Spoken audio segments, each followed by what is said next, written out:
Assalamualaikum warahmatullahi wabarakatuh. Baiklah, pada kesempatan kali ini saya akan coba menyampaikan hasil pembahasan terkait asesmen akhir semester mata kuliah Sistem Logistik and Supply Chain Management. Itu tugas mahasiswa 15 analisis terkait Workforce and Human Machine Integration. Perkenalkan, nama saya Madi Rahmat, jurusan S2 Manajemen Logistik, UBI Bandung.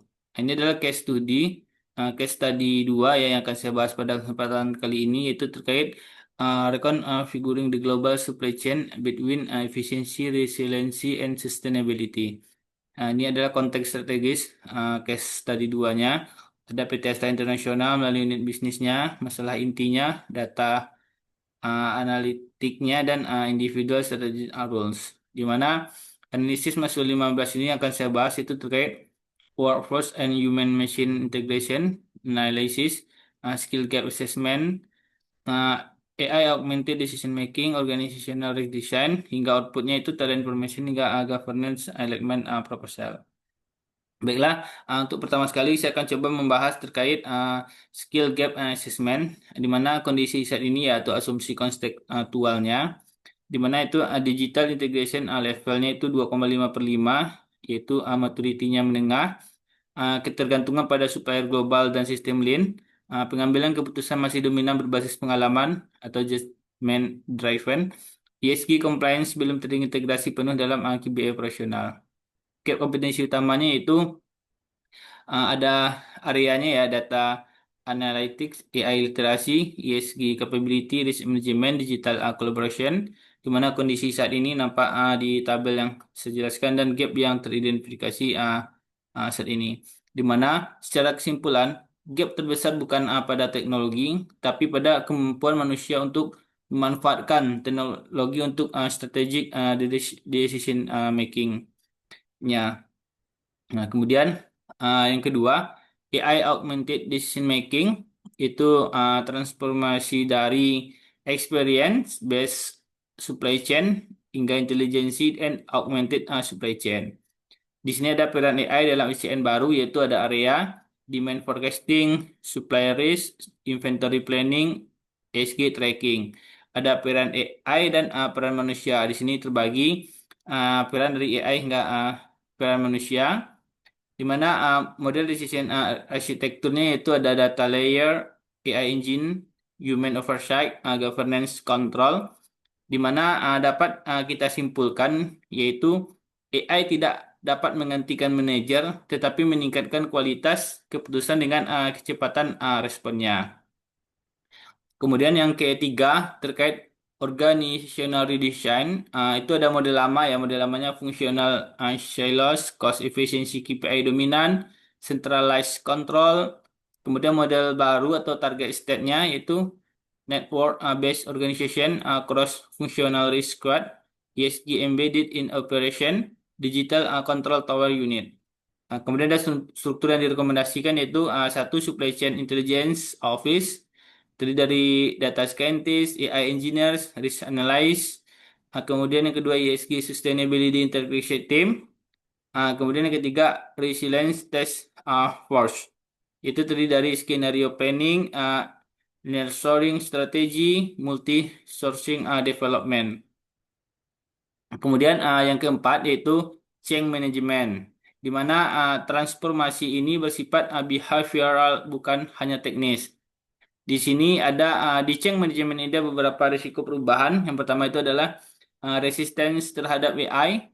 Kemudian yang kedua, skill anxiety, leadership inertia, KPI konflik, yaitu pembandingan antara cost versus resiliency and versus ESG. Kemudian ada strategi change management, itu terdiri dari leadership naratif, yaitu efficiency is no longer enough. Kemudian ada B quick wins, AI pilot project pada forecasting, ESG dashboard sederhana. Yang ketiga ada capability building, mandatory digital literasi program, CM analytic certification. Dan yang terakhir ada insentif redesign. KPI tidak hanya cost reduction, tambahan resilient and ESG score. Ini ada output strategis yang diharapkan dari pembahasan ini. Itu pertama adalah output strategisnya itu talent transformation roadmap, Itu terdiri ada beberapa fase, yaitu fase satu yaitu adalah foundation yang harus kita bangun dulu, terdiri dari skill audit seluruh fungsi SCM, AI awareness training, ESG integration workshop, rekrut data analysis internal. Kemudian ada fase 2 ya, akselerasi. Itu terdiri dari implement AI based demand planning, build supply chain control tower, develop internal SCM digital academy. Kemudian ada fase 3 itu adalah transformation, di mana terdiri dari decision intelligence fully integrated, human AI hybrid planning model, digital twin simulation for risk, ESG driven supplier scorecard mandatory.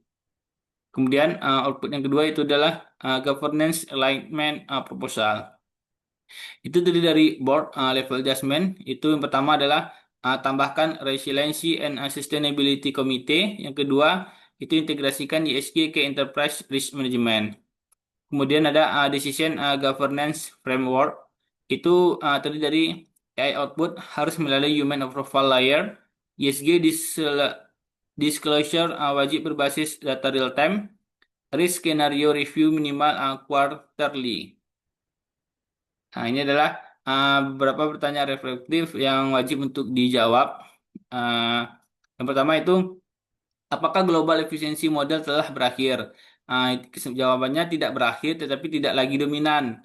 Di mana ada model lama yaitu cost minimization dan model baru balance optimization, cost resiliency tambah sustainability. Dan efisiensi tetap penting, tetapi tidak boleh single objektif. Kemudian pertanyaan kedua, bagaimana ISG mengubah desain supply chain? ISG dapat mengubah desain supply chain dengan yang pertama adalah lokasi sourcing, nearshoring untuk emisi rendah, pemilihan supplier ISG score, transport mode low carbon logistik, inventory strategi reduce waste, reporting transparency traceability, di mana supply chain berubah dari cost engine menjadi value and legitimacy engine. Kemudian pertanyaan yang ketiga itu, apakah resiliency selalu mahal? Jawabannya tidak selalu mahal ya, karena mahal itu jika pertama dibangun reaktif, yang kedua tanpa data analitik dan tanpa redesign proses. Resiliency bisa menjadi pertama competitive advantage, revenue protector, AI and digital twin dapat mengurangi biaya resiliency. Pertanyaan yang keempat itu, apakah kompetensi manajer SCM masa depan? Yaitu dapat kita sampaikan di mana kompetensi manajer SDM untuk masa depan harus memiliki beberapa kompetensi, yaitu yang pertama adalah system thinking, data driven decision capability, AI literasi, ESG strategic understanding, risk and scenario planning skill, cross functional orchestration ability, change leadership, karena mereka bukan lagi operasional eksekutor tetapi network orchestrator and strategic integrator. Demikianlah pembahasan saya terkait tugas AAS Supply Chain Management kali ini. Terlebih dan terkurang saya mohon maaf. Saya sudahi.